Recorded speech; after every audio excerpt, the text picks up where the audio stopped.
All right, so when I think of Coca-Cola, I think of Warren Buffett. Not only does he have a big bag of Coca-Cola, as it does pay a nice dividend, he also drinks several Coca-Colas a day, at least one with his lunch. Now, this is the monthly chart on Coca-Cola, and just kind of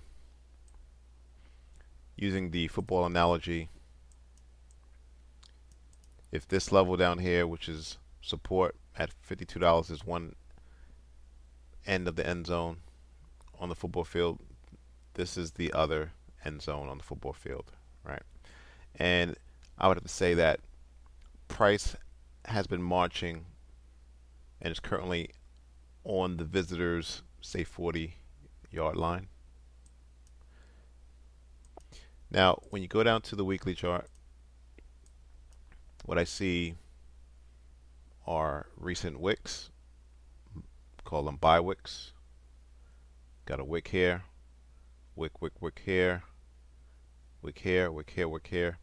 So it appears that price loves to gravitate to this $59 level, which has served as support many times in the past.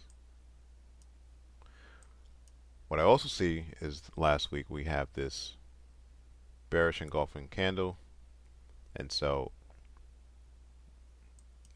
can I see price moving down a bit more? Yes, but that's between current price and the support level. That's only 59 cents.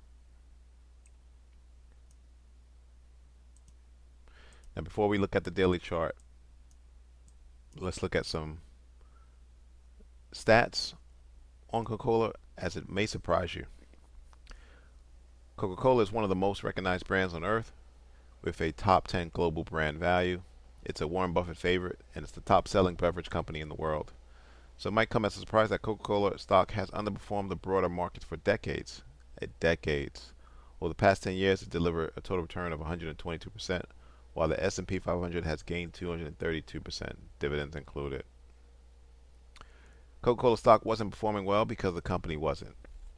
It got a new CEO in 2017, and it took a few years and global pandemic for it to make the right corrections to get back on track. Actually, just prior to COVID-19, as you can see, it began to turn around.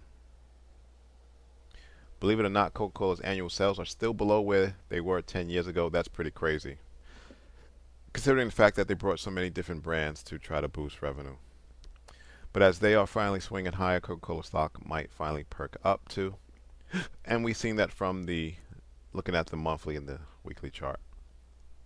It did beat the market in 2022 when it gained 7% as investors piled into safe stocks and the market dropped 19%. That was during a risk on environment. But even though it excelled under pressure conditions last year, it lost 7% while the market rebounded. Last year was a risk on environment. Coca-Cola is a classic dividend king, and it has raised its dividend annually for 62 years. That's pretty crazy. Its dividend yields 3.2% at current price, which is more than double the S&P 500. Even if Coca-Cola stock doesn't beat the market this year, it could still be a valuable addition to your portfolio. One reason is the reliable and growing massive and passive income stream. Another is a value anchor to a diversified portfolio and a hedge for uncertain times, such as when it beat the market in 2022. So, rain or shine, recession, or roaring 20s, people are going to be buying Coca-Cola, soda, regardless. All right, so the only time frame we didn't look at was the daily chart. And as you can see, we do have a golden cross, and that's where the 50 crosses over and above the 200-day moving average. So the 50 is in red, 200-day moving average is in yellow, and that 200-day moving average is slowly moving into the support band. So you got two confluences that should propel price higher.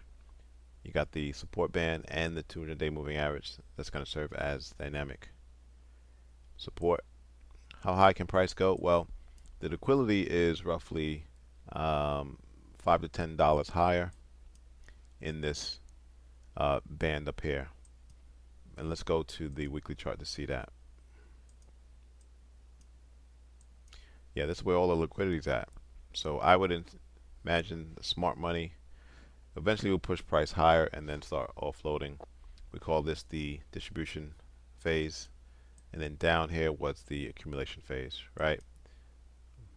Buy low, discount, sell high when prices are selling at wholesale prices. Thanks for watching. Subscribe. Please like the video.